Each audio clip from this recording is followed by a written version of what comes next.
people will like go to other videos and be like, Connor, Yeah. did you know you're balding? Oops, that's what we just did here. Hi friends, my name is Aina and I am an oncology pharmacist. I've sold a lot of patients to treat balding. I also work in cancer treatment, so hair loss is something I talk to patients about all the time. There is a Trash Taste highlight clip that's titled, "We're balding and that's okay." So let's see what the Trash Taste boys have to say about balding. I was watching this video the other day and it was like, it's about Blue's Clues, believe it or not. Blues? What? And trust me, this is related back to the topic. Okay. Right, so, did you watch Blue's Clues when you were growing up? Of course. Yeah, I also watched Blue's Clues when I first moved to Canada, but because I didn't speak English back then, I didn't really understand the point of the show. And yeah, so I always wondered, I was like, why did he stop doing it? Because if you watch the show, he basically swaps halfway through the show with another actor.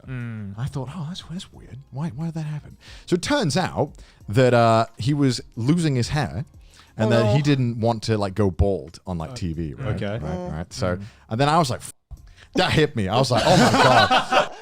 Because like, I mean, okay, there's like tons of comments about it and it's like, it's frustrating because like, I don't really give a shit anymore. Like I've gotten over it, but like, unfortunately, my dad did not give me a lucky dice roll with my genetics. Yeah, I've seen a lot of memes about Connor losing his hair, but honestly, his hair looks pretty good here. So this is a video from 3 years ago. Let's pull up something more recent and do a comparison. Trash Taste. Go, videos. Okay, let's look at this one that's posted 6 days ago. Let's pause here. Let's compare that to this video. It still looks pretty good to me. The hair volume looks very similar. Honestly, I don't see much progression. And I am going bald eventually. Right. It's going to happen. And obviously it's been happening a little bit. And it's so frustrating that people will like go to other videos and be like, Connor, did you know you're balding? Oops, that's what we just did here. And I'm like, They yes. keep pointing it out. Yeah, it's like, and it's so frustrating because For male pattern baldness, or androgenic alopecia if you want to sound fancy, usually that's hair loss starting from the temporal scalp or the vortex of the scalp. There's actually a whole bunch of different types of hair loss, and the most common one is something that we all worry about. Doesn't matter if you're a man or a woman, and that's called stress-induced hair loss, or the fancy word for it is telogen effluvium. Like, who comes up with these names? And this can happen usually 2 to 3 months after a significant physical or psychological stressor. A lot of women also suffer from postpartum hair loss, which is hair loss after giving birth, and that's another form of telogen effluvium. And the pattern of this type of hair loss is what we call diffuse alopecia, which is a generalized thinning throughout the whole head. And you've also got alopecia areata, which is these blotchy patches throughout the head where you lose hair. So I guess by just analyzing Connor's photo here, you see a little bit of a higher hairline and a little bit of loss of hair in the temporal region. We know that this is a androgenic alopecia or male pattern baldness. Actually, androgenic alopecia affect women as well, but it looks slightly different. Instead of affecting the temporal region, it usually affects the frontal scalp or the vortex. the thing that bothers me is that, like, again, like, I fully accepted that it's happening. I know people are going to be like, have you tried doing this? Have you tried fucking doing voodoo? And it's like, yes. Trying doing voodoo? It's like, because people are always like, hey, just try wishing the balding Because people away. are always like, hey, man, just take these drugs, do these things. It's like, yeah, okay. I've honestly, like, done all that, tried all that. Yeah. Like, unfortunately, like, I can't do surgery either, so whatever. Right, I think Connor has hemophilia, which is a condition where the blood doesn't clot properly. But yeah, for a cosmetic surgery, it's probably not recommended. I don't think that means he can't receive any type of surgery.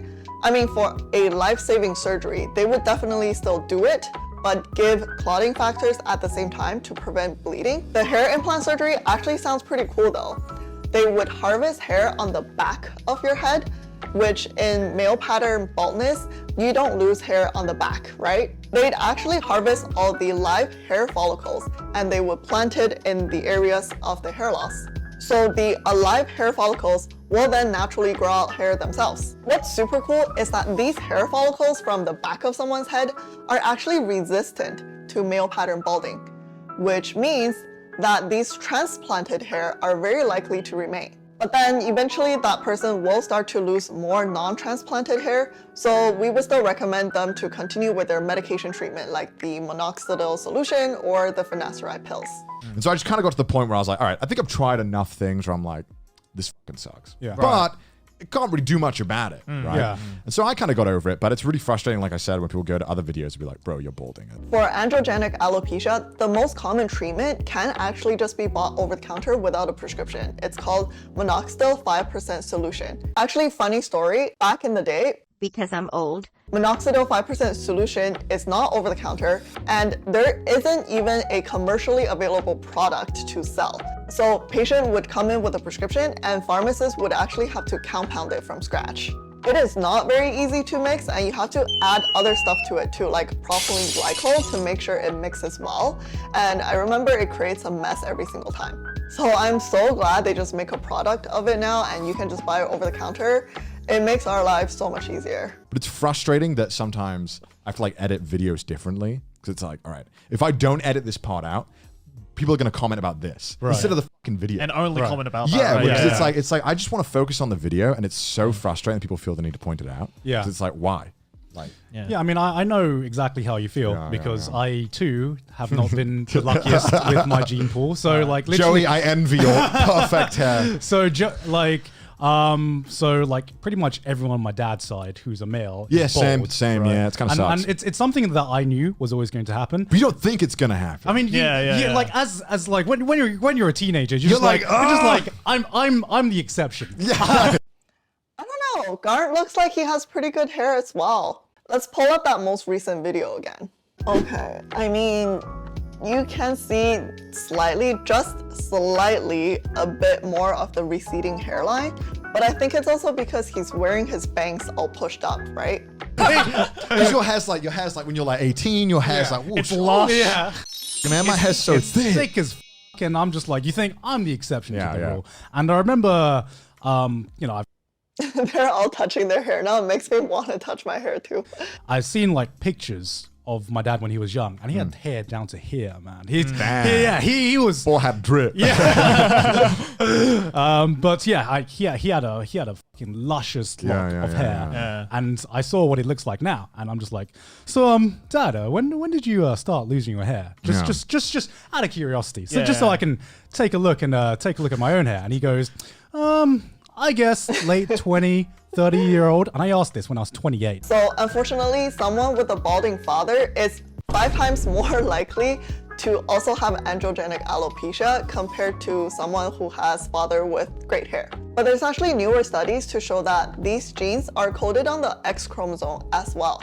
So that means it can be passed on from the maternal side. So your maternal grandfather's hair would also be a good indication. For sake, This is like I had a feeling like it's probably gonna happen to me, right? But like I didn't like quite know, but then I realized, okay, my older brother, who's like 10 years older than me, was going bald, and I was like, oh shit, I'm starting to sweat a little. Right. You're like, You've seen a prior example. yeah, and like you know what? I totally get why kids think it's funny to like mock hairlines, because you just think like it's never gonna happen to me. It's like, bro, I've got hair. My hair's fucking luscious right now. It's never gonna happen to me.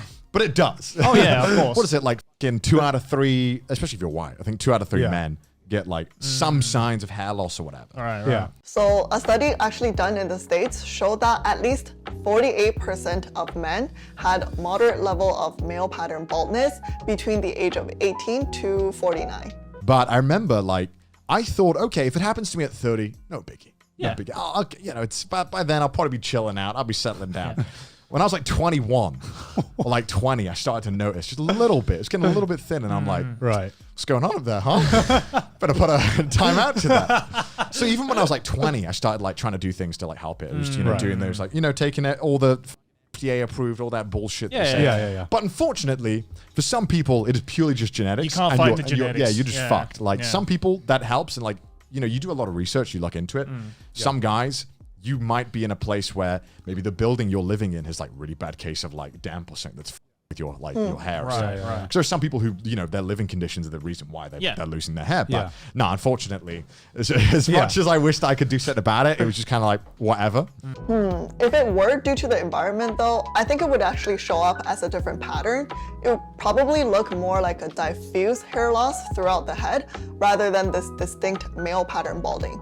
And I guess there aren't that many drug options. I mean, we've got that topical minoxidil solution we talked about before. When people first use it, it's actually normal to experience more shedding, especially in the first 2 months, because the drug is sort of stimulating the hair follicles. And unfortunately, this is a type of drug where if you stop using it, the growth will stop and the hair loss will come back. Another popular treatment is just taking finasteride pills. Something really weird about this drug, for balding, the dosage is 1 milligram per day, but for enlarged prostate or BPH, the dosage is actually 5 milligram per day. But for whatever reason, the cost of the 1 milligram pills is like 5 times as much as the 5 milligram pills. I have no idea why. I'm guessing that the pharmaceutical companies are just taking advantage of anything cosmetics related and they're just marking it up like crazy. So the loopholes that some people found is having the doctor prescribe